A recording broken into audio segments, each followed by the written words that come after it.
नमस्ते दोस्तों, मैं हूँ नेहा तोमर और आज का हमारा टॉपिक है संविधान, जिसमें हम जानेंगे संविधान का अर्थ क्या होता है और संविधान की परिभाषा क्या है। तो सबसे पहले हम जानते हैं संविधान का अर्थ।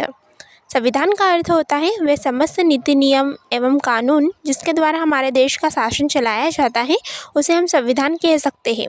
या दूसरे शब्दों में कहा जाए तो वे समस्त नीति नियम कानून अधिकार कर्तव्य एवं शासन की शक्तियाँ यानी सरकार की शक्तियाँ, इन सभी का जो संग्रह होता है उसे हम संविधान कह सकते हैं।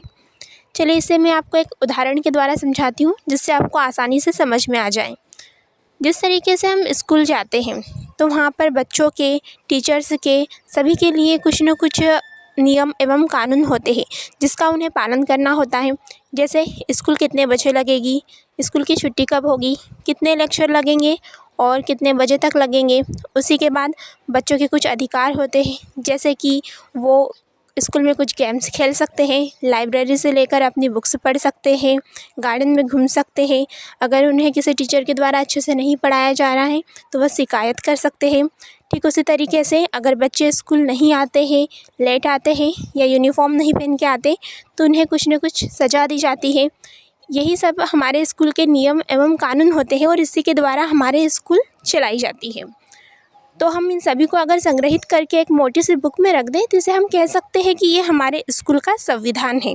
और जब आपसे कोई पूछेगा तो आप कहेंगे कि वे समस्त नीति नियम एवं कानून जिसके द्वारा हमारे स्कूल को चलाया जाता है या जिसके आधार पर हमारी स्कूल चलती है उसे हम स्कूल का संविधान कहते हैं। ठीक उसी प्रकार से जिन नीति नियम एवं कानूनों के द्वारा हमारे देश का शासन चलाया जाता है उसे हम अपने देश का संविधान कहते हैं। मैं आशा करती हूँ कि आपको संविधान की परिभाषा और अर्थ अच्छे से समझ में आया होगा। अब हम भारतीय संविधान की कुछ विशेषताओं को जानते हैं। सबसे पहले है लिखित और निर्मित संविधान। भारत के संविधान की सबसे प्रमुख विशेषता है लिखित और निर्मित होना, अर्थात भारतीय संविधान जो है वो लिखित है। कुछ देशों के संविधान ऐसे हैं जो अलिखित है, जैसे कि इंग्लैंड अर्थात ब्रिटेन का जो संविधान है वह अलिखित है। भारत का संविधान दुनिया का सबसे बड़ा लिखित संविधान है। सेकंड पॉइंट आता है कि विभिन्न स्रोतों से संग्रहित, अर्थात भारतीय संविधान जो है उसके अंतर्गत विभिन्न देशों के जो संविधान हैं उनकी विशेषताओं को ग्रहण किया गया है या उन्हें अपनाया गया है। जैसे संसद प्रणाली, राष्ट्रपति जो होता है भारत में वो ब्रिटेन के संविधान की विशेषताएं है और वहीं के संविधान से भारत में ली गई है। सेकंड पॉइंट होता है मौलिक अधिकार और न्यायपालिका, अर्थात सर्वोच्च न्यायालय और उपराष्ट्रपति। ये अमेरिका के संविधान की विशेषता है और ये अमेरिका के संविधान से भारत के संविधान में अपनाई गई है। तीसरा पॉइंट है नीति निर्देशक तत्व, जो कि आयरलैंड के संविधान से लिए गए हैं भारत में। इसके बाद हम बात करते हैं थर्ड पॉइंट की, और हमारा थर्ड पॉइंट है कठोर और लचीलेपन का समन्वय, अर्थात भारत का जो संविधान है वो कठोर और लचीलेपन दोनों का उसमें समन्वय है। अब हम जानते हैं कि कैसे। सबसे पहले हम जानते हैं कि भारत का संविधान लचीला कैसे है। तो इसका अर्थ हुआ कि जो भारत का संविधान है उसके अंतर्गत जो भी नीति नियम एवं कानून है वो स्थायी नहीं है। अगर हमें लगता है कि इन्हें परिवर्तन करना चाहिए तो जो एक प्रक्रिया के द्वारा उसे परिवर्तित किया जा सकता है, अर्थात उसमें संशोधन किया जा सकता है।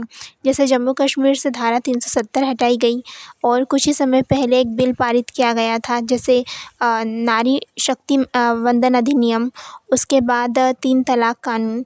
ये सारे जो संविधान में नियम एवं कानून थे उन्हें बिल पारित करके और संशोधन करके परिवर्तित किया गया। तो इसलिए हम कह सकते हैं कि भारतीय संविधान में लचीलापन है। अब सेकंड पॉइंट आता है कि भारतीय संविधान कठोर क्यों है। तो भारतीय संविधान जो है उसके नियम एवं कानूनों को परिवर्तित तो किया जा सकता है, संसद में, लोकसभा में बिल पारित करके, राज्यसभा में बिल पारित करके, लेकिन इसे पारित करना इतना आसान भी नहीं है। वो कैसे? क्योंकि इसे एक बहुत लंबी प्रक्रिया के द्वारा परिवर्तित किया जाता है। जैसे लोकसभा में बिल पारित किया जाता है, उसके बाद राज्यसभा में, फिर राष्ट्रपति की अनुमति मिलती है, तब जाकर वो न्यायपालिका अर्थात सर्वोच्च न्यायालय में अनुमति मिलने के पश्चात उसे पारित किया जाता है। इसे कोई भी आम व्यक्ति खड़ा होकर कि ये नियम या कानून संविधान में अच्छा नहीं है तो वो उसे परिवर्तित नहीं कर सकता। अब हमारा फोर्थ पॉइंट आता है अर्थात भारतीय संविधान की विशेषता, जो कि है मौलिक अधिकार। तो भारतीय संविधान की ये जो है सबसे प्रमुख विशेषता है मौलिक अधिकार, जो कि अमेरिका के संविधान से लिए गए हैं। मौलिक अधिकारों का अर्थ होता है कि जो नागरिकों को अधिकार दिए गए हैं उन्हें हम मौलिक अधिकार कह सकते हैं। तो हमारे संविधान में 6 मौलिक अधिकार हैं। सबसे पहला समानता का अधिकार, स्वतंत्रता का अधिकार, तीसरा शोषण के विरुद्ध अधिकार, चौथा धर्म की स्वतंत्रता का अधिकार और पांचवा संस्कृति और शिक्षा का अधिकार और छठवा जो है संवैधानिक उपचारों का अधिकार।